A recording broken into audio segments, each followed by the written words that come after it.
Hello and welcome to another episode of Euro 2020 Happy Hour, and we're not live. With myself, Sham, otherwise known as FPL 2 Guys 1 Cup. And myself, Rob, otherwise known as FPL Panda. Rob, it's the final episode after 24 Nation Preview podcasts, 13 live episodes, and one pre-record, which is this one. Euro 2020 Happy Hour is nearly over. And what better way to finish it off by England being in the final? How are you feeling? I would say it's sad face for the Euro 2020 pods being over, but it's happy face because of obviously the events of last night. I'm still pinching myself every couple of minutes to, can't believe it still, really. Yeah, well, I'm more like, it's one of those things because obviously I've got tickets for the final. Just another reminder that I'll be there. So it was one of those things that is like, it can't happen because I'm not going to be, I've got tickets for the final, so I'm going to end up seeing Italy, Denmark. So like last night with us winning was just madness. Yeah, buzzing. It's crazy. Right. So for our final episode, we welcome back our nation reps again, and that is of course our England rep. James from Planet FPL, and our Italian rep, also James. Boys, how you doing? Confused. Well, this is the thing. Both of you called James. I don't know how we're going to get through this pod without being confused. Other James, how are you doing? Italian James? Other James. Yeah, other James, James B. I'm good, mate. Probably the most relieved Englishman that it's an England-Italy final. So. Nice. Well, we'll come to that soon because you've got split loyalties, or maybe not. But you're our Italian rep that's English supporting England when you're coming on to give advice about Italy. Now I'm even more confused. Right. Planet FPL, James, how are you feeling after last night? Hungover. About you? Yeah, no, I'm feeling good. It was all very easy in the end, wasn't it? No stress. No stress at all. Yeah, no, listen, delighted. Really, really pleased. Really pleased. That's a big hurdle for us to clear a semi-final, irrespective of who we were playing. We know we were favourites. They're a very good side. Weren't there to be underestimated. I don't think we did underestimate them. They were a big threat when they got into the final third. They could play when they got it in the top end. So delighted we come through it. Delighted with the way we finished the game. Particularly pleased with the way we started extra time. I think we deserve to win. Nice. James, our Italian rep, I guess for you, you're in a very weird position where you're on the pod representing Italy, but I'm sure you actually want England to win as an Englishman. So I'm not sure how much English bias we'll get from you as an Italian rep on our pod. No, I really enjoyed the game last night. I have to admit, I think it was more a sense of relief last night for me getting through. I think I was more nervous watching the Italy penalty shootout than I was watching England for that last 5 minutes. But no, relief and best of both worlds for the final for me. Yeah. I think you couldn't be a football fan if you weren't nervous in that penalty shootout on Tuesday night. I mean, I didn't have any nails to bite last night because I've bitten them all on Tuesday. Watching extra time penalties because it was such a brilliant game. You didn't want either team to lose because both teams did well. I mean, from a fantasy perspective, I wanted Italy to go through because that was the team I gambled on. But it was such you didn't want a team to lose, and yeah, it was just nerve-wracking. I think all round.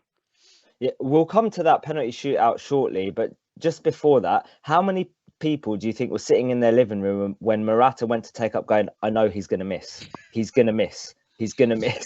And literally he missed. Like I was there going, yeah, he's definitely missing. Right. So not only have we got Italy and England in real life, but we also have Italy and England in our fantasy football rep cup with both the Jameses progressing through to the final, which is really mad, to be honest. Like I didn't expect that to happen. But more about fantasy later. Let's review the semi-finals first, and then we'll go on to a preview of the final, and then we'll talk some fantasy. So let's talk about that Italy-Spain game first. So James, Italy rep, I'll come to you first. Talk me through that game. I think we found out the other night that Spain maybe started to unlock the blueprint that may unlock what was probably the most surefire defence in the tournament alongside England. I think it was probably the game that I've seen Italy most uncomfortable in for a long, long time. The way the Spanish midfield three gave Jorginho nightmares all night in behind him. Bonucci and Chiellini didn't know if they were coming or going at points, and I think that was seen in the goal where I think Chiellini stepped out and got caught trying to press Olmo for the ball that then fed in Morata.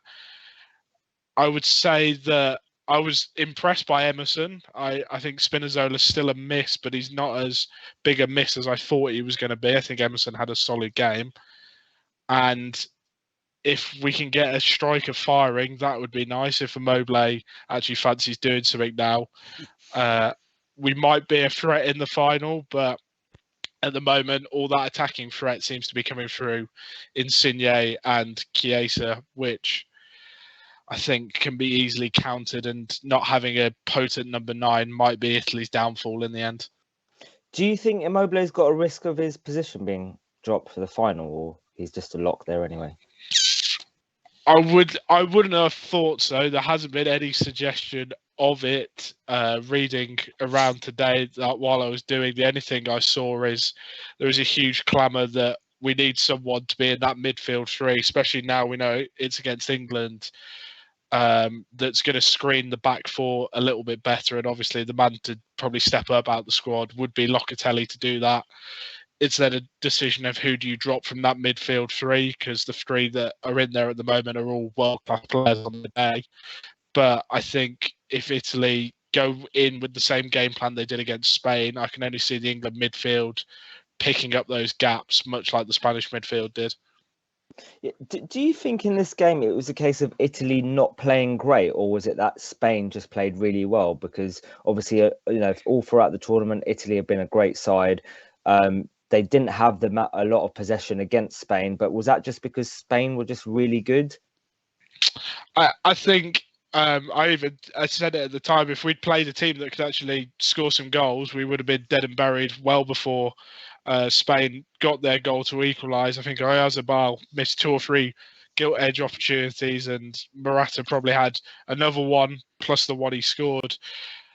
I don't think we played badly, but there's definitely 20-30% there in that team, and I think the game against Belgium kind of showed the level that I think they should be striving to be more consistently. I think there was a clear drop-off compared to the Spain game, but I think maybe that was to do with the opposition, and as I said, maybe tactically finding Italy out a little bit and not being able to kind of shift on the move their mentality and their tactics in game. I think it took a little bit longer than a lot of people expected for us to kind of pick up where we were having problems and try and deal with them a little bit better. What did you think about the penalty shootout? Because that last goal by Jorginho was just like such a mind fuck to the goal, isn't it? All his pens normally are. Yeah, I think there was we looked at the penalty order and it scared me to begin with. Obviously, Locatelli stepped up first. I don't know what the rationale is behind that, having your holding mid who doesn't take penalties step up first, and it was a bad penalty. And then you saw Belotti score a good penalty. Bonucci then stepped up, and obviously he was trying to atone for his penalty miss. Was that 4 or 6 years ago, if not longer? Then Bernardeschi, which was a surprise, but then there's no one for me that you want taking that 5th penalty more than Jorginho in the Italy team. That kind of hop, skip and a jump run up. Unai Simon was already on the floor before he'd even decided where he was putting it, and he made it quite easy for him in the end. But yeah, it was kind of nerve-wracking throughout. Rob, James, any questions for the other James? Yeah, it's interesting. I'm going to ask James about Locatelli. Do you think he might change it up then? I would be surprised if he does, but I think there's a clamour in Italy for him to do it. The problem is you don't have a kind of outstanding one of the 3 in that midfield that comes out. I think Verratti got kind of sidetracked for a lot of the Spain game with Koke picking him up. But on his days a world-class footballer. We've seen it in the tournament already. Jorginho is playing that slightly more defensive role, which I feel like he doesn't really do for Chelsea, because he's normally got Kante sat behind him to do a lot of the dirty work. And I think that's kind of the weakness in that Italian free midfield, is there isn't kind of a man that you'd hang your hat on to go and give away these dirty fouls, stop it, break it up, and kind of disrupt the rhythm. They're all, three of them are quite want to get their foot on the ball, all kind of play the same way. And I think if there was one that will be dropped, it will be Jorginho for Locatelli. Wow, I would be stunned if he did that. Be a big call, wouldn't it? Yeah, I think it would be, especially with, as I said, if we just look in normal time, if there's a penalty, Jorginho steps up. That's kind of a big risk that you're playing Jorginho just for there to be a penalty, obviously. But I think Italy, especially now we know it's against England, are really going to need someone to screen that back four, especially the two centre-backs, because the moment one of them gets dragged out, the moment one of them tries to step up with Kane dropping deep, one, they haven't got the pace anymore, and two, I think England's runners in behind is going to be a serious problem for them. Rob, any questions for James? No, I mean, it's good that you mentioned that runners in behind, because I think that's what we did see the Italian side struggle against Spain. They're breaking that line and getting in behind a couple of times, and we saw that with England last night. That the first goal came from that ball that just split the defence apart, and Saka was in behind, and you could see something like that. Saka or maybe Sancho, I think it's going to be Saka up against Emerson. You can see that sort of run being made, and I'm not sure. Do you think there's the trust there in Emerson to keep an eye on runs like that? I'm not sure. I don't think we got much of a choice there, unless we move to a back five for the final, which is something I earmarked we might do against Spain, which never came to fruition. But I don't think there's a lot of options there now. I think the bigger worry for me is Di Lorenzo going forward is a fantastic wing back, but if he's going to be matched up against Sterling all night, it only takes Sterling to be 2 or 3 yards away from him, and no one's catching Raheem. And certainly Bonucci and Chiellini aren't catching him on the cover across. That's why I just think there needs to be this kind of screening midfielder in there that can pick up any runners that maybe try and drag the Italian defence forward before a ball's then dropped in behind. You suggested it earlier, didn't you, James, that you think Grealish might play on the left instead? Yeah, possible. If you'd have asked me pre-game last night, my instinct would have been that Sancho would come in for Saka. On what I saw last night, it made me kind of flip with the idea, because Sterling was so much more aggressive actually when he went to the right. And I know what James is obviously saying about going up against Di Lorenzo, but I mean, you fancy Sterling against Emerson all day as well, actually. So I mean, it's a possibility he could go Sterling right and then Grealish left. Grealish obviously offers control to what England want to do, but I think the most likely is it'll probably go Sancho. I think he's really keen to get the two attacking players. I'm not saying it won't be Saka again. You're basically looking at the team being same as last night, with Saka's place possibly in question, and then it's a case of, is it Sancho, Grealish or Trippier if he wants to change the system? I'd be very surprised if he went back three. I think he wants to get Kane dropping into the hole, which I screamed for a lot, and we saw a lot more of last night. I think Spain is kind of well documented, set the blueprint, didn't they, for how to beat Italy. It's interesting. James is talking about the concern from Italy in terms of trying to firm up that area. If they don't, you want Kane dropping deep and you want the pace to go beyond. And from that perspective, for me, if I was picking the team, I would go Sterling and Sancho and go for it. Because I know you've been, saying how impressed you've been with Italy throughout the whole tournament and FPL, James, and you've tipped them from the very beginning that you think they're going to win it. Was there anything in the Spain game that you saw that you were like, do you know what? If England get to the final, we can exploit this? Yeah, absolutely loads, actually. Honestly. Yeah. I mean, the one thing you have to be a little bit careful with the other night is no one plays like Spain, right? England are not going to have 70% of the ball against Italy. We know that. In fact, if England score first, they're likely to probably have sub 40%. I wouldn't be surprised, actually. But I think the key jewel for me would be if Italy go the same way, Phillips versus Verratti, and then pushing Mount to man mark Jorginho, because Pedri was looking for Jorginho all game long and was still flitting into the half spaces, which is exactly what Mount does as well. Jorginho gets split on the goal. Morata drops in. You think of Kane doing that. Runners beyond. We can have some joy. Bonucci and Chiellini are world class. Little doubt about it. But they do like to step out of position. And as James has highlighted as well, they ain't going to catch a Sterling or a Sancho if they get beyond. And if they can come in off the flanks, think of Tottenham and Kane and Son and stuff, then England can definitely have some joy. I mean, way more confident than I would have been pre-Tuesday night. We know Spain in terms of the way we play, but I think it did highlight that there are some weaknesses in this Italian team, which previously was difficult to find, because for me, they've been the best team in the tournament. And I think still, if Italy play to their 100% maximum on Sunday, are probably still the most likely winners. Okay, let's talk about the England-Denmark game then last night, and then we'll talk a bit more about the final. James, talk us through it. What was your thoughts on the game last night? Started really well. Really liked the tempo at the start of the game. Phillips started a lot higher than Rice. That kind of interchanged the longer the game went on. We didn't score. We allowed Denmark back into the game. There was a kind of real nervous spell before and after Damsgaard's goal. We recovered well. When Schmeichel makes a save from Sterling, you start banging your head against the wall and thinking, this is fucking happening again, isn't it? Yeah, absolutely. And then Kane dropping in. The control and the pass, literally he does it in one movement. If he doesn't do it in one movement, Saka's offside. The goal can't happen.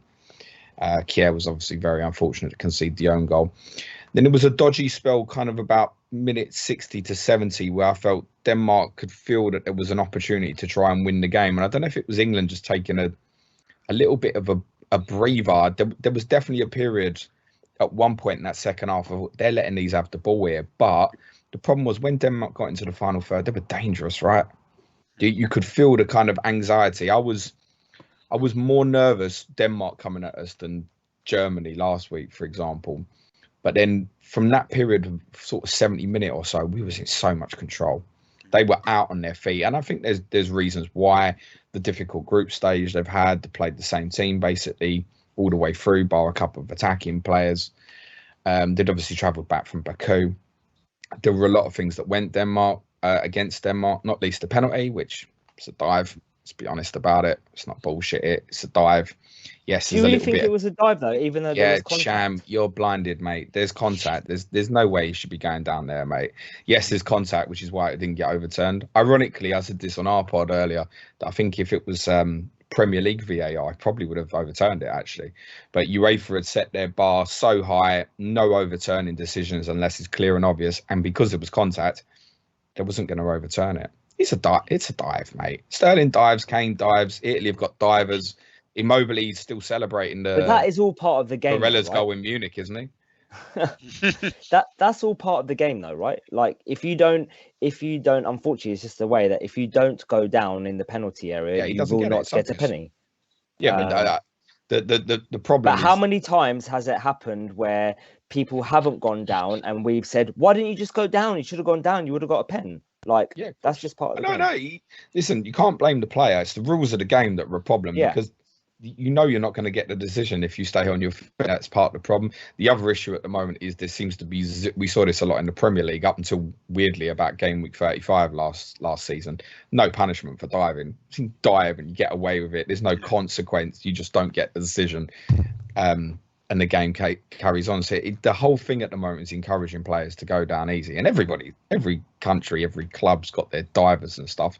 Sterling's our best at it because he draws people and he kind of commits people to dig out little toes and think they can win the ball and stuff. Sometimes he overdoes it, but he was so direct and brilliant last night.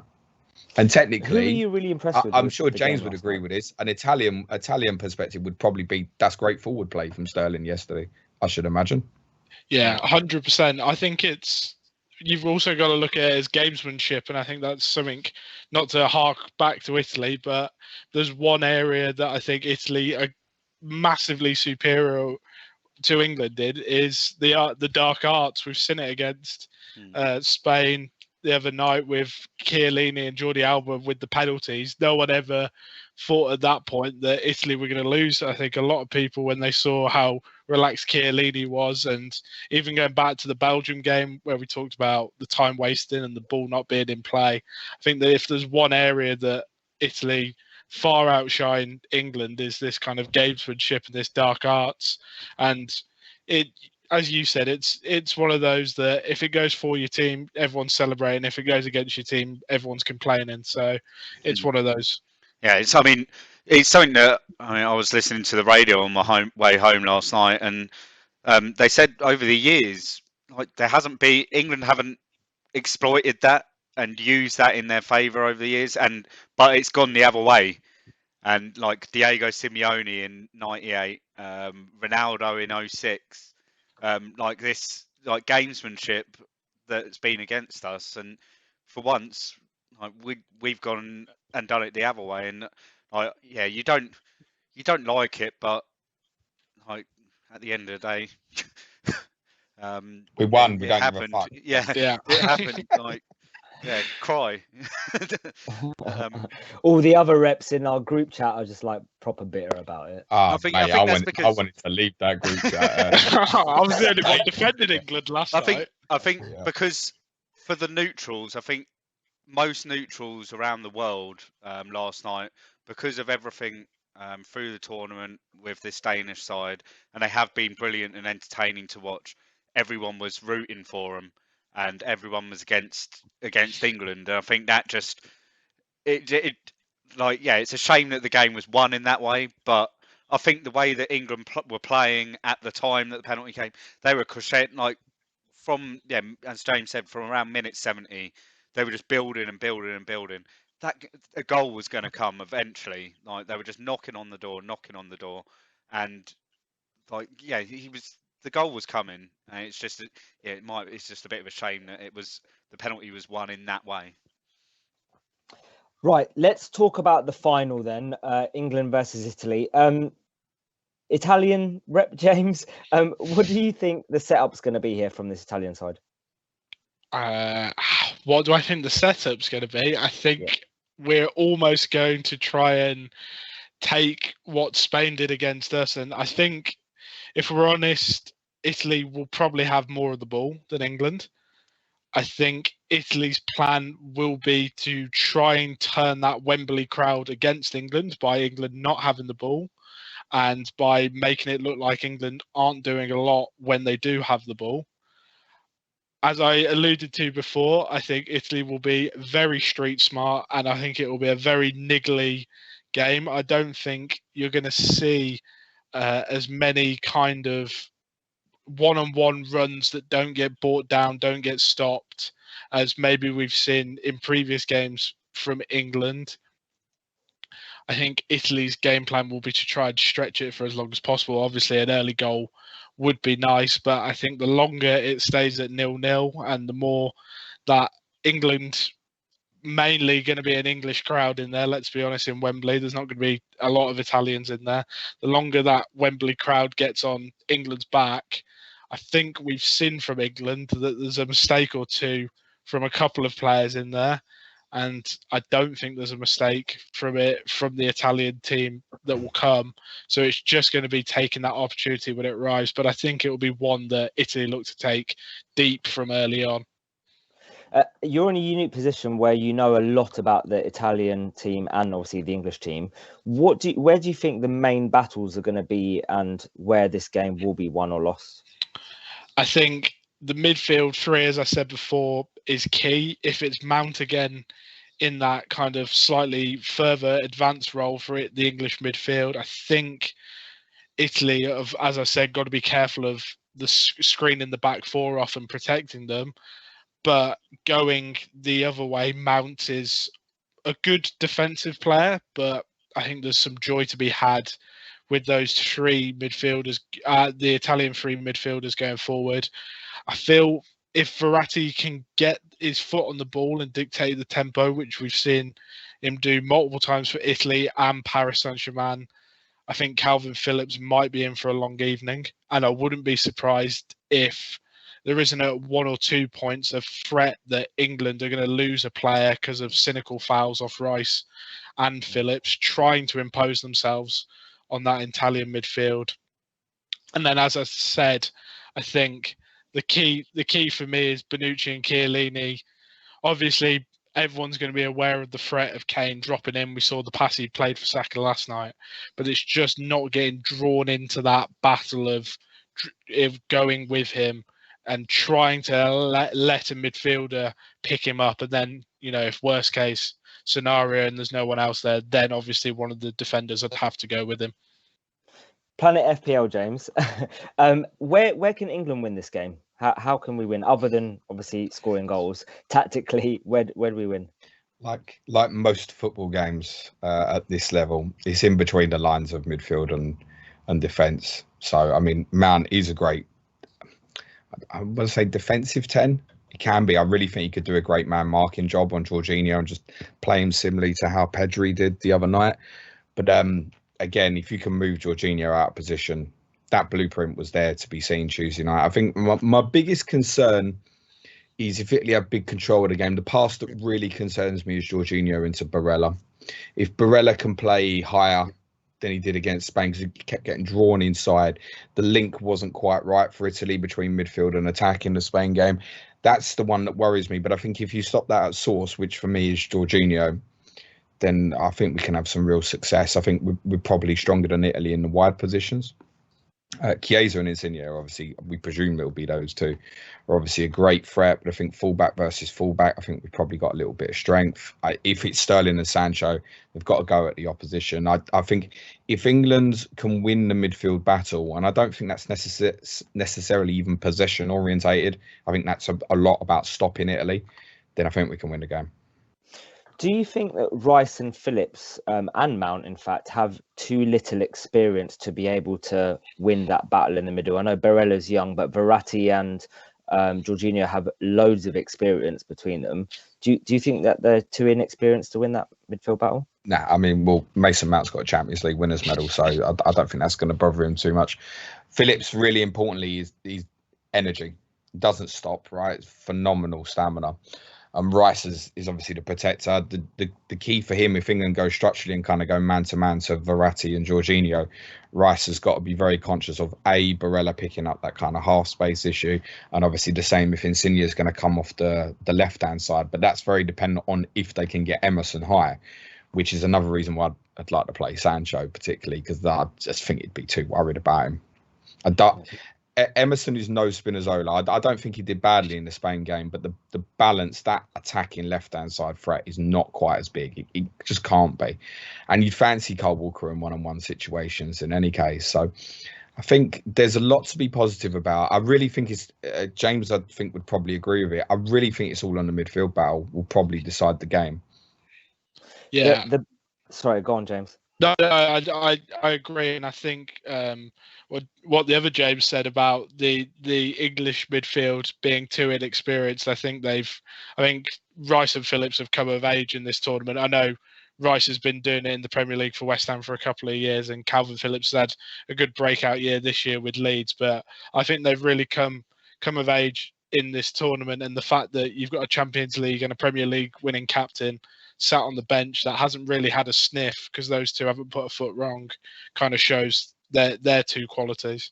I think they also don't have the burden, Sham. They don't have the burden of past failures. All they know in terms of their major tournament experience is winning football, right?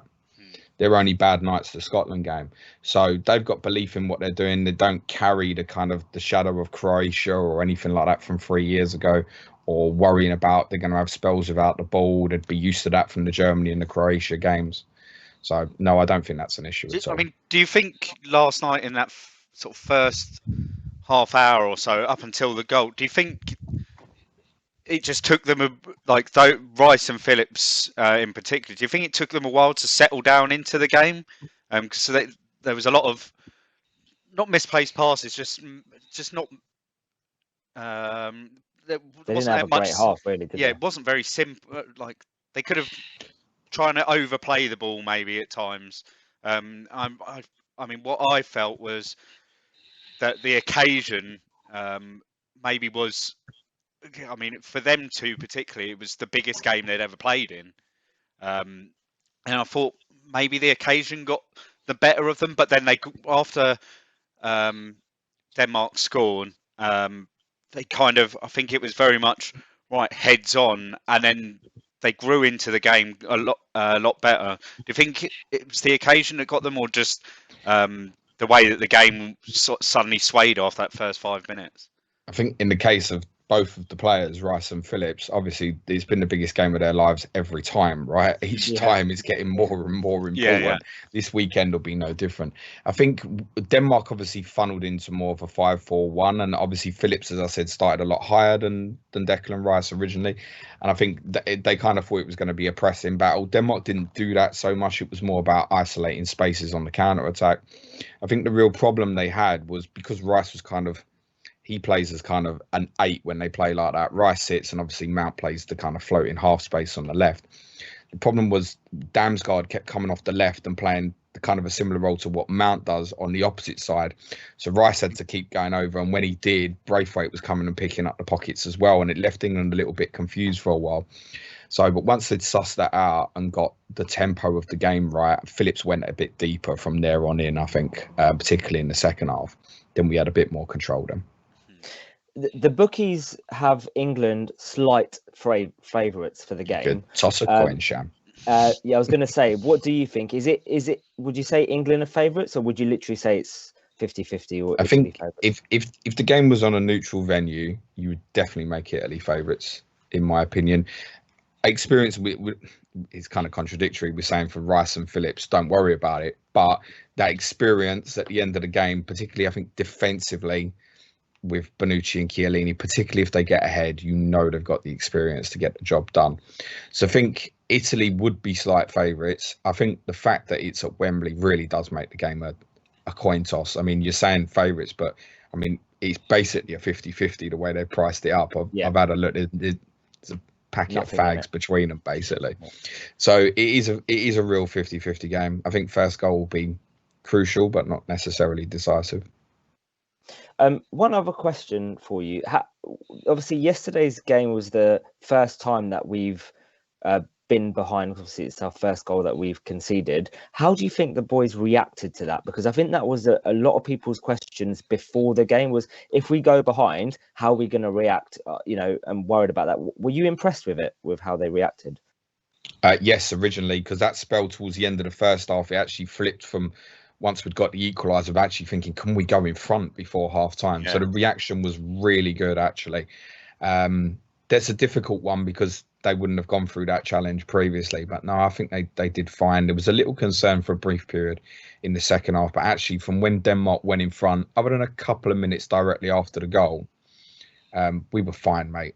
I think we reacted really well. Italy rep, James. Would you agree with James about the favourites being literally 50-50, or do you have a different opinion? No, I'm fully in agreement with James. I think the point he makes about a neutral venue is key. If it was not in England, I think Italy might just shave it. But at the moment, if anything, I just give it slightly to England being at Wembley. I think if they can keep the crowd on side, then that'll be a huge boost for them. But yeah, really, really, basically a 50-50. Okay, before we talk fantasy, Rob, have you got do you want to add anything else, or do you boys want to add anything else? No, I'm just looking forward to it. We're still 3 or 4 days away from it.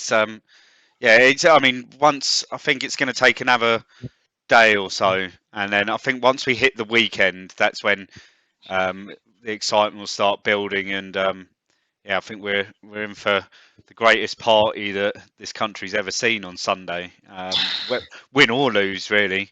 There'll be certainly in our generation, brilliant. Anyway. Yeah, definitely.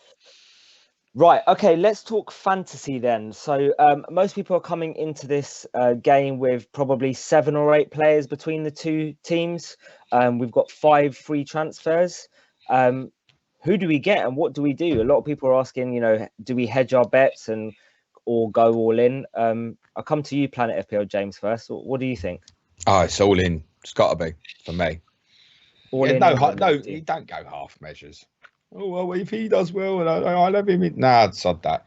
Get 8 from the. It's 8's the maximum you can have, isn't it? Yeah. Yeah. So get 8 from the team you want, or if you're really unsure because it is a 50-50 split, I think get 8 from the team that you're best set up to get from, be that Italy or England, because I think that's what the majority of people do. But rather than us necessarily all having the same team, I think you get a pretty 50-50 split there in terms of whether it's kind of all in England or all in Italy. And it doesn't it's obviously not completely all in because you're kind of forced into having 3 players from the other team, right? So, I mean, my immediate thoughts is to look at doing a 5-4-1 formation. Yeah. Purely on if the game finishes 0-0 and goes to pens, you're picking up at least 3 pointers from the midfielders, blanket clean sheets. And is that 4? Do you reckon 4 from it? 5 from England in terms of Pickford and the 4 defenders, or? Yeah, it depends the way I mean, I think if England did go with a back 5, I'd want to get the lot. Trippier. I mean, I've got Stones, Shaw, and Pickford. I think I'd want to go the lot. My intention at the moment is to get Maguire and Walker with the 3s I have got. I'm already sitting there with 6 England as well. So I think it's quite straightforward for me in terms of what I do. For those that I've got are looking to get 8 England and then 3 Italians, would you advise to try and get attackers, like the main 3 attackers, Immobile, Insigne and Chiesa, or try and get a defender in there as well, or a goalie? Is that for me? Sorry, Sham. For you, yeah. I think the best 3 probably to have, if England go over back 4, I would have thought it's probably Emerson, Insigne and Chiesa. Okay. It's probably the best way to do it, I would have thought. I've got Immobile sitting in there, but can we talk about him next week? If it goes well. Are you thinking about to be honest, I think with what I'm going to do, it might sound ridiculous, but I think I might bench him. He hasn't really. I mean, all in all, apart from match day 1, did he get a brace in match day 1? Yeah, and that's it. But apart from that, he hasn't done anything. No, he's done nothing to make me go, oh, he needs to be in my fantasy team for the final. Whereas the other players, Insigne, Kane, Sterling, Chiesa, like all of these attacking players, they've done something in the last week that says, I need you need to be in my team. Not really. Immobile, I'm not sold on at all. James, what do He'll you score think? the winner all now. All in or hedge your bets? I'm conscious that before you answer that question, I'm conscious that both of you are against each other in the final of the cup. It doesn't matter. It doesn't matter. I would be I'm on the same mindset as James, as back the team that you think is going to win and go 8-3. I don't think I can get there because I'm just looking at my team. I think I'm on 5-5 at the moment between England and Italy, so I can kind of get near what I want, but I will probably off my team now hedge my bets a little bit. I'm with James. I like the idea of the 5-4-1. I think there's one standout striker for that game, and that's Harry Kane. The 4 in midfield, I think it's pretty obvious. You take if you're going to do your split and hedge your bets, you take the 4 out and out wingers, the 2 from each team, be that Sterling, Sancho, Insigne and Chiesa, let's say. And then the 5 at the back, I think, is really up for grabs. At the moment, I've got Maguire, Stones, and Shaw, and Donnarumma and Di Lorenzo. I'm with James that I might try and get a full English defence and maybe leave a couple of attacking Italian options. But I think hedging your bets is obviously going to be a little bit safer. But if people are looking to make some points and gain some rank, then you're going to have to captain someone that's a little bit outside the norm, and maybe hedging your bets gives you a couple more options to do that with. One thing that I found interesting, so I was playing around with the team this morning and trying to work out budget because I don't have sterling, so I was trying to bring in sterling. You obviously have to have a striker, and so I was looking at swapping out Morata for a striker. The only strikers that you would probably want to start if you did was Kane and Immobile, but Italy have a 5.5 million striker. Yeah. Is it Gasperini? Rasparardi. Yeah, Gasparati, that's it. Rasparati. So I was saying Gasperini, Rasparati, whatever his name is. So I think that's a good shout. Doing one transfer to save some money. He's a certainty. No, genuinely, he's the first transfer. He's certainty for everyone. But a lot of people wouldn't have thought that. Is Right? Belotti, It just frees up the funds, cheaper? doesn't it? Is Yeah. Belotti any cheaper than Immobile? I think he's 8 million. Yeah, it's And got how- to be cheap. So he's about 2 million cheaper No, than if you, Immobile. yeah, if you're not going to start him, then there's no point getting him in, really, is there? I was just trying to. Or take the gamble on Belotti coming on and. I'm doing just something. thinking if you could do the same moves and not use Rasparini and use Belotti, Belotti's more likely to get on out the two. If you don't need to save the 4.5 million and you can get away with your transfers. A lot of people will be sitting there with they'll probably 4 players that they need to ship out, really, and on top of that, you're going to get to see the lineups. You're probably going to get them long before 7 o'clock. I think most people will know the lineups by probably about 6 o'clock on Sunday evening. So you're going to have time to sit there and sort it out, unless you're absolutely pissed up from a day out drinking. I think Morata is in a lot of teams, and taking him out for the cheapest player possible, just to make sure you can get you've got like Insigne, Sterling, and like all of the defenders for both teams now are expensive players. I mean, there are obvious other ways of doing it. If for example you're there with Simon and Schmeichel for whatever reason, there's 4.5 Italian goalkeepers as well. I think if you weren't going to go blanket England and want to go blanket Italy, you could obviously look at Ramsdale and Johnston. There's also likes of Ben White, 4 million defensively as well, if you want more offensive players. So there are other ways of doing it, but I think that's spot on, Rob. A lot of people will have Morata. You drop that down to Raspadori, and then you've got the money to spread where you might have been sitting there with cheap players. Everything becomes affordable, basically. Do we go captain Kane then, or captain a defender? What do you think, James? Planet FPL, James. I haven't decided, mate, because it's 3 days away. But it will be Kane, Sterling, or Shaw. It might be that I go Luke Shaw. Shaw Bertolo. James, Shaldini this weekend, mate. I'm going to say Kane, Sterling, or Luke Shaw just to put James off, and I'll decide my captain. I'm looking at Sterling myself James, at the moment. Listen, I'll send you a screenshot of my team. I might go Donnarumma captain and hope Harry Kane scuffs another penalty, but that might be another discussion. Rob, what do you think, captain? At the moment, it's either Shaw or Kane. I think Shaw. There's been a lot of talk about some players last night, but my God, he was impressive last night again.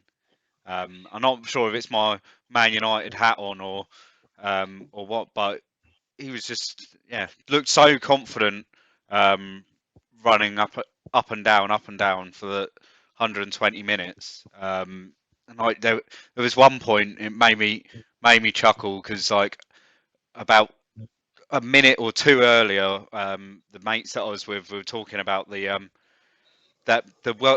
Cup '98 when the Brazil squad and they're all in the airport and they're doing flicks and riding challenges and stuff like that. And then and then who was it? I think by then it was Vass that was on. He's made a challenge and Shaw's just done this leap over the top of him.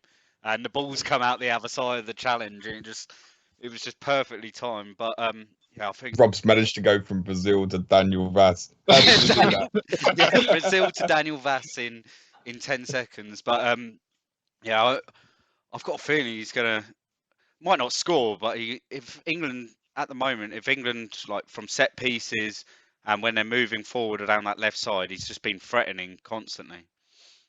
He's going to score, lift his shirt over his head and have a picture of I Love Mourinho on his chest. Imagine it. Right, before we go over to some questions, let's get a prediction from you both for Sunday's game. Yeah. Planet FPL, James, what are you saying? My heart tells me that we're going to do it. I really think this is so close, though. I'm going to go for a prediction that you won't hear anyone else this week. I'm going to go 0-0 and England to win on penalties. Bold. Okay. Other James? My head says 1-0 Italy. My heart says 2-1 England after extra time. What are you going with, your head or your heart? I'll decide on Sunday. Okay. He obviously ain't sending me a screenshot. Rob? 1-0 England after extra time. I'm going to go 1-0 England after extra time too. We all think that we're in for a long night on Sunday night. Yeah. And not very comfortable viewing either. Rob, I wasn't thinking I was going to be home at 10:30, mate, honestly. I don't think anyone thinks they're going to be home at 10:30 on Sunday. 10:30 Good the or next bad. morning, maybe. Yeah, I think you're either going to be crawling home crying or I think someone said on Twitter earlier there's not enough people being too many people analysing the game, not enough being sick in bins. And I think on Sunday night there's going to be a few people sick in bins on the way home. Just quickly before we move on, do you think we're going to get a really boring game of football on Sunday, or do you think it will be a tactical masterclass, an entertaining game? Because to be fair, the last couple of nights, the semi-finals, they have been entertaining games. Whether or not, from our point of view as English fan, last night was really nervous, but both games have been really good. Do you think it's going to be like that, or it's going to be like a really drab, boring game? I'll jump in and pass that question to James and ask him when was the last time Italy were involved in a boring game? Yeah, it's a good question. Well put. Well, Wales 1-0 when there was the Italian B team. The Italian B team. Before that, I mean, they only beat San Marino 7-0 in a friendly before the Euros. That was pretty boring after a while. No, I think I'm saying it's going to be the same as after what I said about the Spain game. I think for the football purists, it's going to be an interesting tactical game. For the general audience, people might find it boring.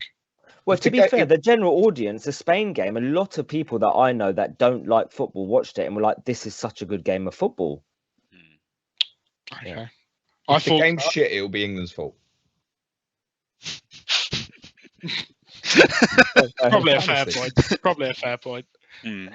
Right, okay, let's move on to questions. Rob, what we got? Right, we've pretty much covered this. This from Aratravo. With the Italians playing with a three-man midfield, do you think England should change their formation and drop Mount to CM, or not drop Mount, alongside Rice and Phillips, or go with Rice and Phillips in CM as usual? Also, do you think Henderson starts in the final? Do you think there's a shot of I mean, we've covered most of that question, but do you think Henderson has a shot of starting? I'm guessing it would be instead of Phillips or Rice. No, don't see that, to be honest. It would come as a surprise if Henderson played. I think that would be really tough on one of the other two if we left them out. I think it would probably be Rice if he was going to drop either of the two out. I don't see that particularly. I think to beat them, we need a high energy game. So to bring someone in who hasn't started a game of football in 4 or 5 months would be a really big call. I don't see that. What was the other part of the question? Oh, Mount and his positioning. Yeah, dropping him. The beauty with Mason obviously is that you can drop him in there. So for me, I would want him going man marking Jorginho. If the Italian team comes out and they're playing someone in a deeper kind of anchor role, and you want to fiddle that about because the man marking job's off the table, then yeah, you can drop him in and play a flat three. England did that in the last 10 minutes of the first half against Ukraine, where Ukraine were forced into the change. They went to a back four and Southgate immediately changed it. And Mason Mount, just while they worked it out, went and played in a flat three. for the last 10 minutes of the first half. So if that needs to happen, it can, but I wouldn't want to start that way. For me, the best chance of England winning this game is to be aggressive against the two chief creators in that team. And I don't see that from a kind of attacking, Insigne's dribbling or Chiesa's direct running. I mean, the passing between the lines of Jorginho and Verratti needs to be stopped, in my opinion. And I think Mount and Phillips are the two best players for the job. Cool. Right. Next question from Steve Bird. After clearly being the best two sides in the tournament, what does the future hold for both squads looking ahead to 2022, the World Cup, and the 2024 Euros? We'll go with Italian rep James first. What do you think? I mean, it's promising for this Italian squad, surely. Yeah, definitely. I think the World Cup in where we're at now, less than 18 months' time, we might just see Chiellini and Bonucci one more time. They might have to wheel them out, but we might get them there. I mean, I think Chiellini just signed another year extension at Juventus today, so he's going to be playing at least next summer in the Serie A at a top level. So I can't see any reason why not. Looking further forward, I'm a little bit annoyed.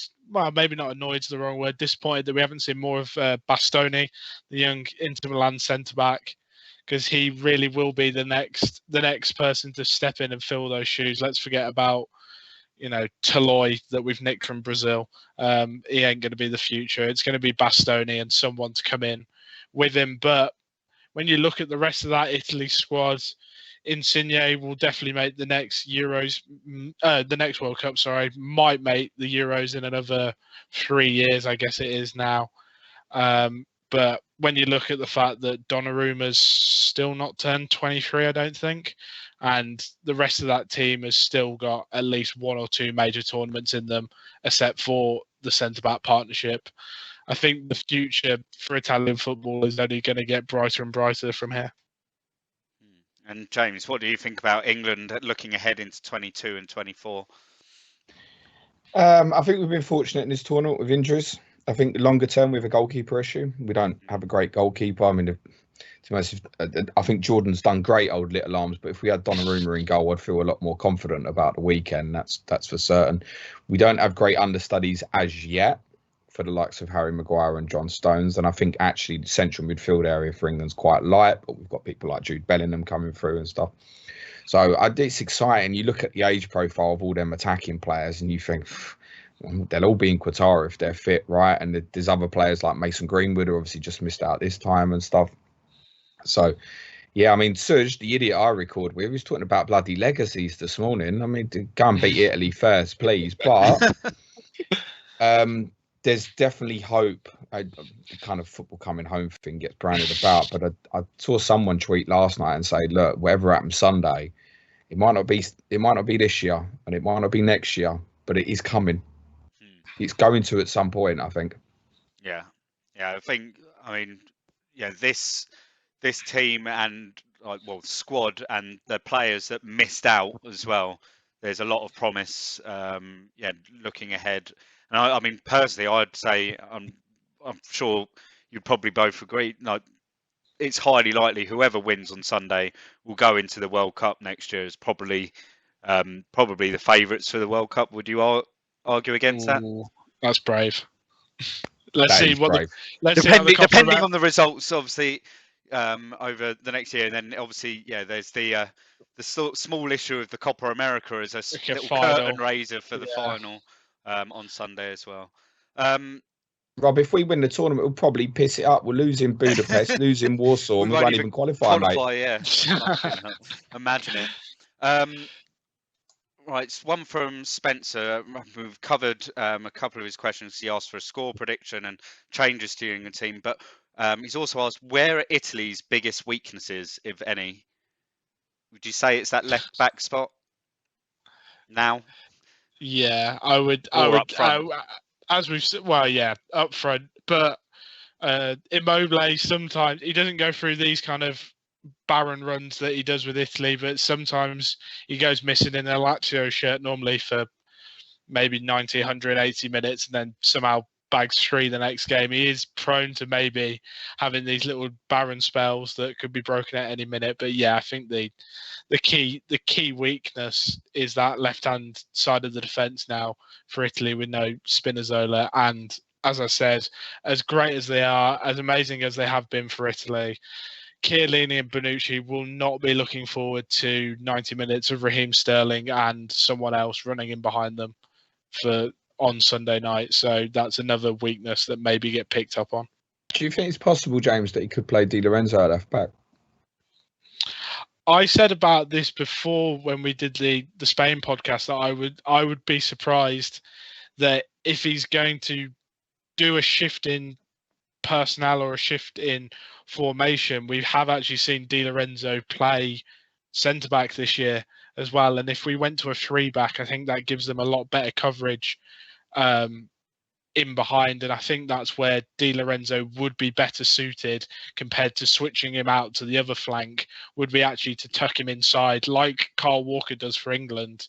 Because I think we've even seen this tournament, Kyle Walker's bailed out Harry Maguire and John Stones once or twice with his pace behind, and I think Di Lorenzo would do a similar job for Italy. So I think if there was going to be a positional change or a tactical change, it would be to go to that back 3, which was played quite a lot during the Euro qualifiers anyway. So I can't see him switching flanks, but maybe stepping inside as another centre-back and then allowing Chiesa really to have that whole wing to himself with someone else would be an option.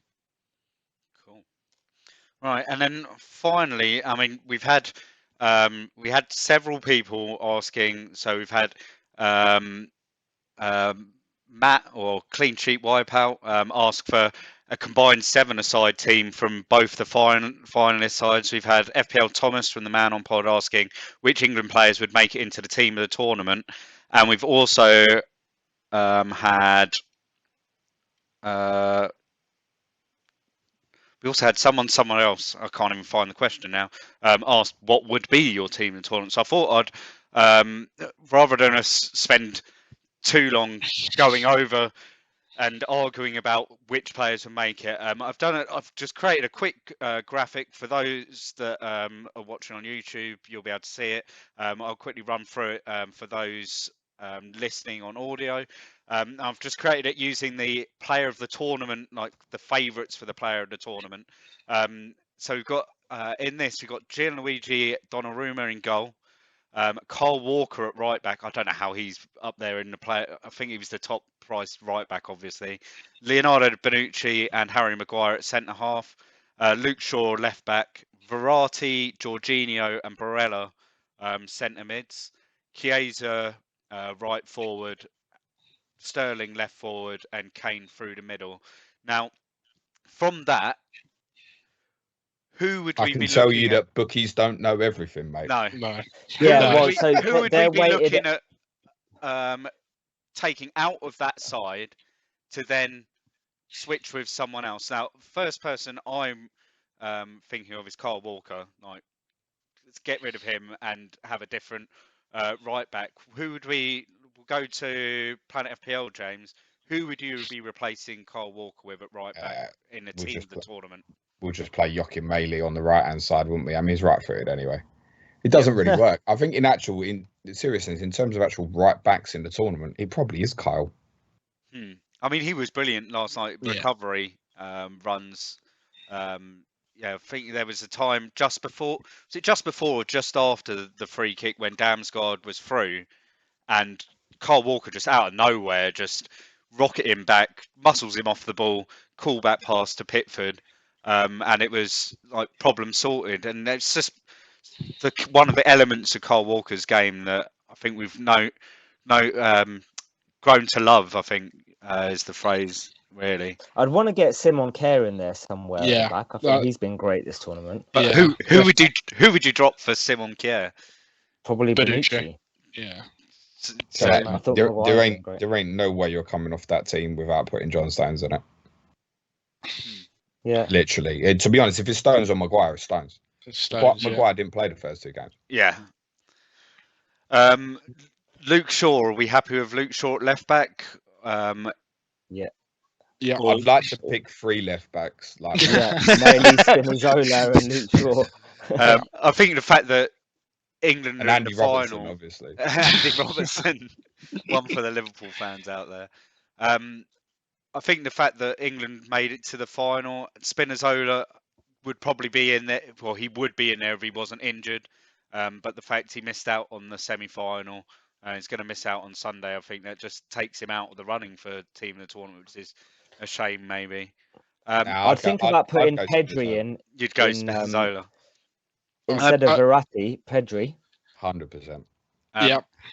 Yep, I'm agreed. Pedri instead of Verratti. Would you argue Emil Forsberg, the Swedish centre mid, instead of either Jorginho or Barella? Instead of Jorginho for me. You want to put a player in team of the tournament who got beat by Ukraine in the last 16? He scored 4 goals from He still midfield. scored 4 goals from midfield, mate. And I think he got like 3 assists as well. I do like him. He's a good player. I don't think he would be in the best 3 midfielders in the tournament. Even as an Italian fan, I think he deserves to get in ahead of Jorginho. Jorginho's done a hop, skip, and a jump to get us into the final. That's been about it. I disagree, mate. I think he's been doing a great playmaking job for you. I know you had a difficult game on Tuesday, but I think that's because Spain made it a difficult game for him. Really like Barella. Yeah. I think if we'd have been kind of 2 games in, we'd have probably been putting Locatelli in this team as well, actually. Pedri has to go in. Yeah. Literally has to. Oh, that semi-final, for me, it reminded me of it was like Xavi back in the day, just so easy and calm, composed on the ball, and it was just brilliant to watch. Right, and then the front 3, I think Raheem Sterling is a definite. I'm sure there's no argument there from anyone.